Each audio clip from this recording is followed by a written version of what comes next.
Hello, class 8 students. Hope you all are doing well and you all are working hard. You all are welcome in your English class. Myself, Manali, I'm your digital mentor. With me, you are going to study all your chapters from your English book. So let's start the class with the very first chapter, lesson number 1, Peter the Lazy Man. So in this chapter, we are going to study about the Peter who is a lazy man, जो एक बहुत ही आलसी मनुष्य है. ऐसा वो क्यों है? चलिए इस चैप्टर में पढ़ते हैं और समझते हैं. His name was Peter, his job was nothing, or frankly speaking, he did not believe in doing anything, nor did he ever bother about it. After all, it was his wife Nancy who took pains to run the family. Whatever she was able to earn after days' hard labor was not enough to cope with their expenses. Finally, the family ran into heavy debt. One could near Nancy having a heated argument with Peter over his lethargy. But arguments never impressed him. अब बच्चों ये कहानी Peter के बारे में. His job was nothing. उसका काम कुछ भी नहीं था और frankly speaking उसे कुछ करने अच्छा ही नहीं लगता था. वो कुछ करना ही नहीं चाहता था. वो कुछ करने में विश्वास ही नहीं रखता था. Nor did he ever bother it about. और उसे कभी इस चीज की परवाह भी नहीं होती थी कि वो कोई काम नहीं कर रहा है. उसकी वाइफ नैन्सी जो है बच्चों वो कठिन परिश्रम कर कर मेहनत कर कर पैसे कमाती थी ताकि घर का एक्सपेंसेस चल सके. लेकिन बच्चों अब किसी अकेले के कमाने से लाइफ जो है वो नहीं सक्सेसफुल हो पाती है बिकॉज एक्सपेंसेस कभी कभी इतने ज्यादा हो जाते हैं. लाइक बच्चों हमारे पेरेंट्स हैं, अगर हमारे फादर है मदर है, सो बहुत बच्चों के पेरेंट्स जो है वो दोनों ही वर्किंग होते हैं बिकॉज लाइफ की नीड्स को फुलफिल करने के लिए बच्चों we all need money. So Peter जो वो बहुत आलसी था, नैन्सी पर डिपेंड रहता था. अब कभी कभी लोगों के बीच में आर्ग्यूमेंट बहसबाजी हो जाती थी लेकिन उसे बहसबाजी भी बिल्कुल ज्यादा पसंद नहीं थी. चलिए पढ़ते हैं पीटर के बारे में. The small house was located on a hilltop surrounded by lush green forest. All around it were green pastures where cattle grazed all day. Down the slopes, the farmer worked on their field. It was here on these fields that Nancy used to work as a worker for a mere sum of pound daily. While Nancy labored hard under the scorching sun, in the biting cold, Peter just stretched out in the bed at home and soon fell asleep, snoring loudly. He would wake up only when Nancy was back from her work. The Nancy cooked food and together food they eat. So बच्चों देख रहे हो कि कितना बड़ा आलसी इंसान है.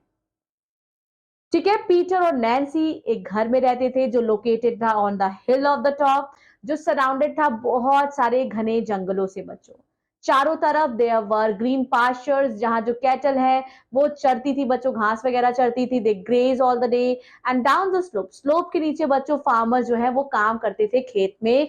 और बच्चों नैन्सी भी इसी किन्हीं खेत में काम करती थी दिन भर चमकती हुई धूप में, या बच्चों एकदम ठंडी, जब ठंडी होती है एकदम बाइटिंग ठंडी, ऐसी ठंडी होती लगता है कि ठंडी हमें काट रही है.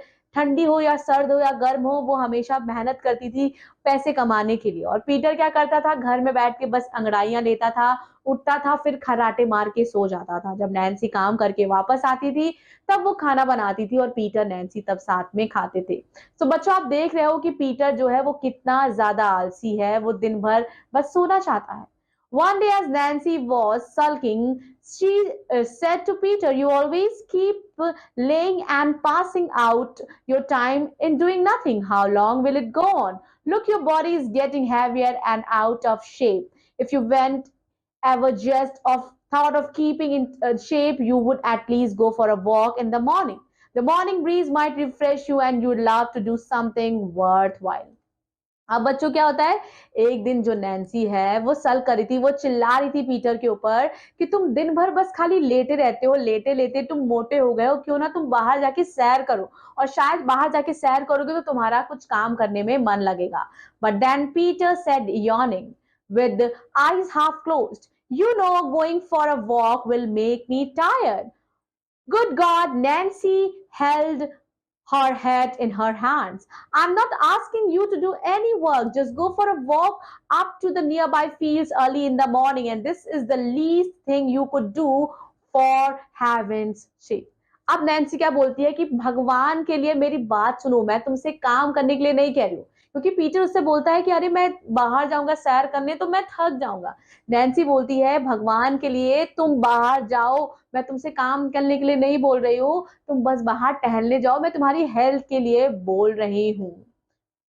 Okay okay don't shout, from tomorrow I follow your order, Peter replied. Peter बोलता है कि ठीक है चिल्लाओ मत, कल से मैं तुम्हारे ऑर्डर मानूंगा। पीटर जो है वो ऐसे आलसी बन के उसको रिप्लाई देता है। And from the next day onwards, Peter started walking up to a nearby field each morning like an obedient child. Life went on as usual for the couple. अब नेक्स्ट मॉर्निंग से बच्चों उसने अपनी बीवी की बात मानी, जैसे कि ओबीडियंट बच्चे मानते हैं, ठीक है, आज्ञाकारी जैसे बच्चे होते हैं ना, वैसे वो अपनी बीवी की बात मानता था। माना उसने ये बात, और बच्चों लाइफ जो है उनकी ऐसे चल रही थी। However, one day as Peter was on his walking routine, luck smiled on him. एक दिन क्या हुआ बच्चों, पीटर जो है रास्ते पर चल रहा था जैसे वो डेली मॉर्निंग वॉक करता था। Now luck smiled on him. किस्मत चमक उठी उसकी, कैसी? A farmer was plugging his field. Suddenly his plug got stuck in something which was buried under the layers of soil. He dug out the ground and was greatly surprised to find out a pot containing lots of gold coins. He extricated the pot and looked around cautiously if someone was not there. At that very moment, he saw a young man coming to a certain point of the field and then turning back to go. This guy must have seen me digging out the pot, the farmer thought, and now he'll disclose the matter to the king's man, and then I'll have to part my treasure trove completely. If I share a half gold coins with the guy to keep mum, it will be a better deal. अब बच्चों क्या होता है, एक दिन वो रास्ते में चल रहा होता है तो एक किसान है वो खेत जोत रहा होता है ना, suddenly his plug got stuck in something, उसका जो हल है वो किसी चीज में बच्चों फंस जाता है जो लेयर्स के अंदर बंधा रहता है। Now he dug out ground and greatly surprised to found out a pot containing lots of coins. अब क्या होता है बच्चों, अब बच्चों क्या होता है, अब किस्मत उस पे चमक उठी, कैसे? जो किसान था वो खेत जोत रहा था, खेत जोते जोते क्या होता है, उसका जो प्लग है, उसका जो हल है बच्चों वो फंस जाता है मिट्टी में। अब उसे लगता है कि वो एक ऐसी जगह फंसा है जहां कुछ अंदर, मतलब मिट्टी के अंदर कुछ ना कुछ जरूर गड़ा हुआ है, लेयर्स ऑफ सॉइल के अंदर। अब फार्मर जो है वो जब निकालता है तो उसे क्या दिखाई देता है, उसे सोने के सिक्के दिखाई देते हैं। तभी अचानक से उसे एक आदमी दिखाई देता है जो उसकी तरफ आ रहा होता है, लेकिन वो वापस फिर से मुड़ जाता है। तो फार्मर को लगता है कि लगता है इसे पता चल गया, इसने मुझे खोदते हुए देख लिया, इसने मेरे सोने के सिक्के देख लिया है, अब ये जाके राजा को बता देगा, तो क्यों ना मैं इसे आधा आधा बांट लूं। So the farmer ran to catch the young man who was none other than Peter, who was returning from his morning walk as usual. इसीलिए बच्चों किसान जो है वो भागा उस आदमी को पकड़ने के लिए, और वो आदमी और कोई नहीं, कौन था वो आदमी? पीटर था, जो मॉर्निंग सैर पर निकला था जैसे कि वो रोज निकलता है। My dear friend, the farmer said to Peter with fluttered hands, please keep it a secret what you have seen. अब बच्चों वो क्या बोलता है, My dear friend, the farmer said, Peter with folded hands, कि प्लीज जो भी तुमने देखा है वो किसी को मत बताना। I am willing to give you half the gold coins happily, और मैं तुम्हें खुशी खुशी आधे सोने के सिक्के देने के लिए तैयार हूँ।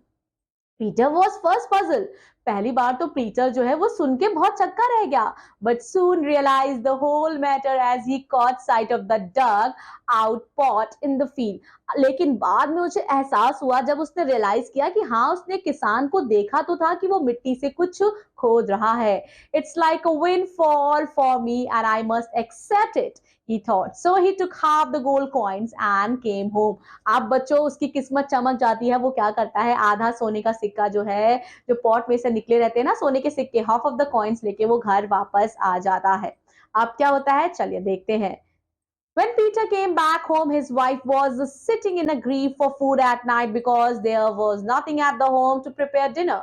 She was thinking that, and the tears were rolling down through her rosy cheeks. Look, Nancy, I have got a surprise for you. Peter explained the whole matter to his wife and piled up the gold coins before her. अब जो आलसी आदमी रहता है वो अपनी wife से बोलता है, अरे तुम रो क्यों रही हो? क्योंकि उसकी वाइफ बच्चों रो रही होती है क्योंकि घर में खाने के लिए कुछ भी नहीं रहता है। तब जो पीटर है नैन्सी को सारी बातें बताता है कि मेरे साथ ऐसा ऐसा हुआ है और उसके सामने वो गोल्ड कॉइन्स रख देता है. Nancy looked in surprise, paused for a moment and said, Peter, you got it because you did something rather than sitting idle at home. Now Peter had realized the value of work. He purchased a piece of land with the money and began to grow crops on it along with his wife Nancy. So they became rich and poverty had gone. They lived happily ever after. अब Nancy surprise हो जाती है, भौचक्की रह जाती है, सोच में पड़ जाती है और वो बोलती है, पीटर, तुम्हें ये मिला क्योंकि तुम बाहर नहीं जाते थे. You got it because you did something rather than sitting idle at home.